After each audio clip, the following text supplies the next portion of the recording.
What's up guys? In today's video I'm going to be showing you a completely AFK farm that only Zane can do. There is a couple pieces of gear required and a certain build you need to use to be able to do this. It's super cool. You'll basically farm a ton of purples this way, like a ton of alien barrel weapons, the lump, protuberance, hedgehogs, quickies, bang sticks, stagecoaches, you name it. You'll get a ton of purples. You'll definitely get a ton of legendaries by the end of this as well. And like I said, it's completely AFK. You can set this up and go to work and come home and it'll still be farming for you. However, there is a couple tricks and certain things you need to do and position yourself to be able to pull this off. So listen at the end of the video or after the build. I'm going to be explaining that in depth. You can definitely get blocked and mess up your whole farm. So please just listen. But let's get straight into it.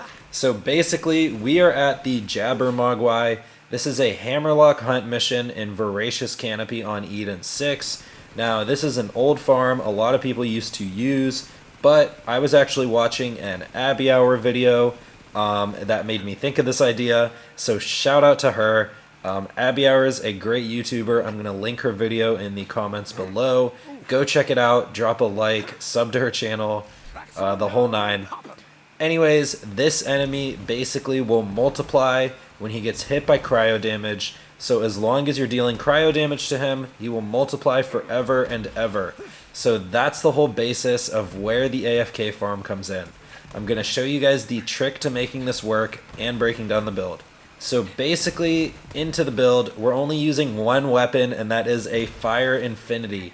We're giving this to our Digi clone, and he's going to kill all of the jabbers. It's that simple. Mine has Sentinel Cryo on it, which means if you are not AFK and you want to farm this with your clone, you don't need a Cryo Infinity, since we can just use Sentinel Cryo, but that's not necessary at all either. Like I said, you can just give him a normal Fire Infinity and go to work and come home, and he'll still be here. So for the shield, we're actually using the Messy Breakup.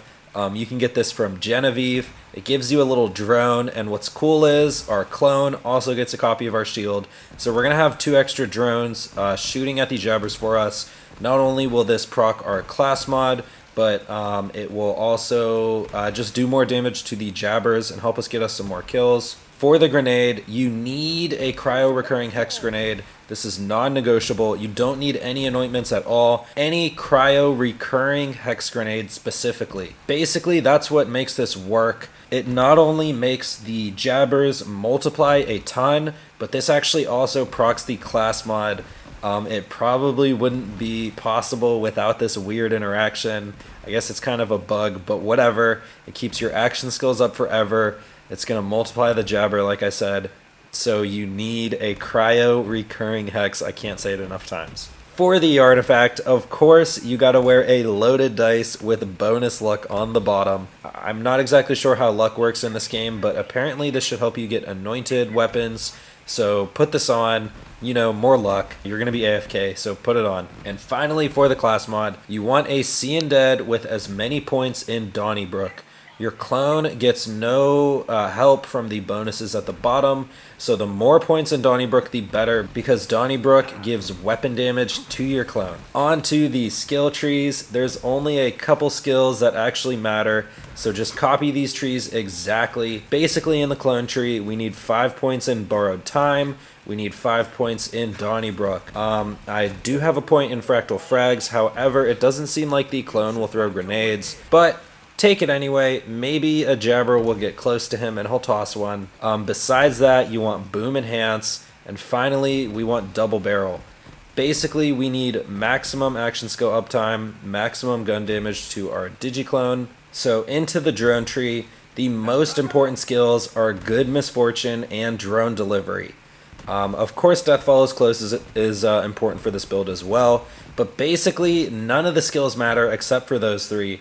Drone Delivery and Good Misfortune will keep your action skills up forever because, like I said, the Hex Grenades also proc your class mod, and your drone will basically multiply the jabbers over and over again. Now, the augments we're using are actually also very important. We're using Winter's Drone and we're using Boomsday. Since all of your drone's weapons are now cryo, the extra rockets will not only once again help multiply the jabbers, but it will proc your class mod even more. It's more hits, like your class mod procs per hit. So not only is it the drone shooting its little SMG, but it'll also be shooting rockets. And all this stuff combined is how our action skills are staying up forever. So that is the build. Now there are a couple things you guys need to know while setting this up. Your positioning and your clone's positioning are both very important. And on top of that, we're actually playing on Mayhem 3. That's also very important for this as well. On Mayhem 4, the enemies are a little bit too tanky. And I've also heard from some people that the only difference between Mayhem 3 and Mayhem 4 is Mayhem 4 exclusives. I'm not sure how true that is. However, I do have to say Mayhem 3 will be good enough to get good drops anyway. Your clone takes like twice as long to kill on Mayhem 4. The other thing about Mayhem 3 is we're specifically trying to get the roll to give us bonus action skill damage and cooldown time.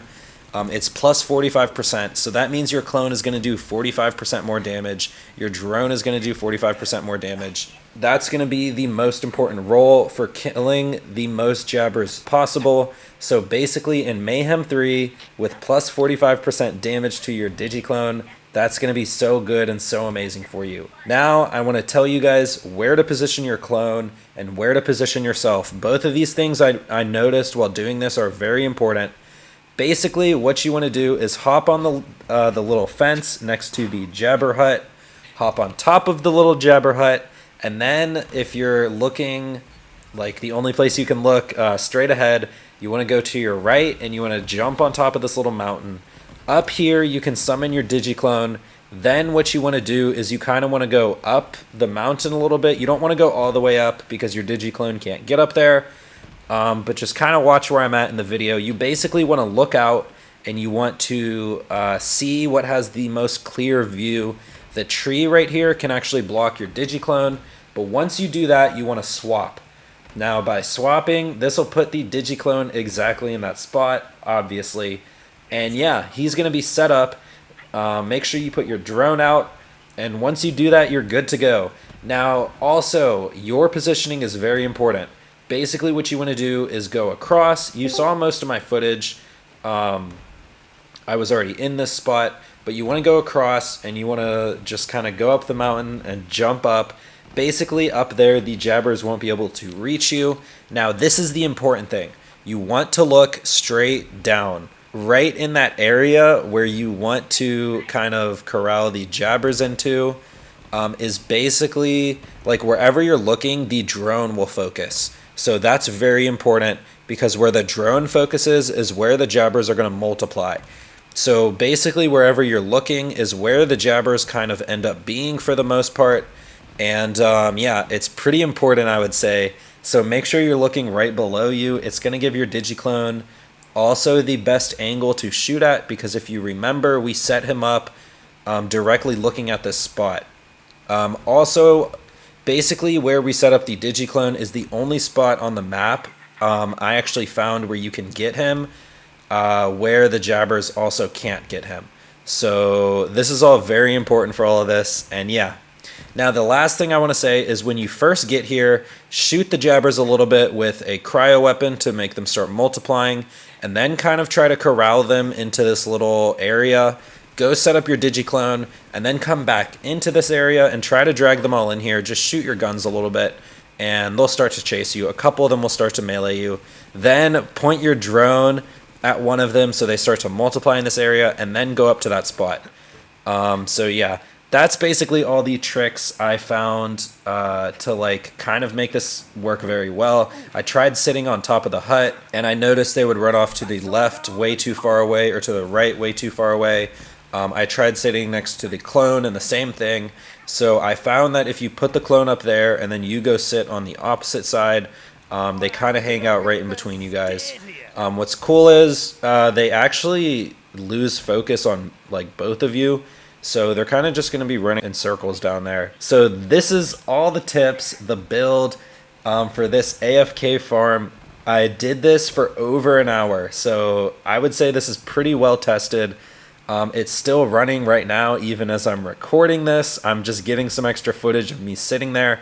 So this is over an hour tested. I can't tell you technically if this will work for like 8 hours while you're working.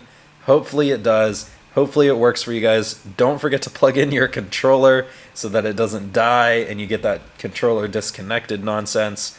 And yeah, this should get you alien barrels, bang sticks, hedgehogs with the right parts that I mentioned to you guys in my other videos, like the 58-second Wotan kill video. I told you guys the exact parts on the hedgehog that you're looking for as Zane, and the parts on the hedgehog and quickies are more important than the anointments. So this is the perfect kind of farm to find stuff like that. So I hope you guys enjoyed this video. If you did, don't forget to drop a like and subscribe for more Borderlands 3 Mayhem 4 Zane builds. Don't forget to join the Zane Nation Discord channel. Link will be in a pinned comment down below. And once again, as always, thank you to my channel members for supporting. I'm going to toss their names on the screen. I appreciate you guys so much. Thank you for showing me your support. Anyways, guys, that's going to be it from me. I'll see you in the next one.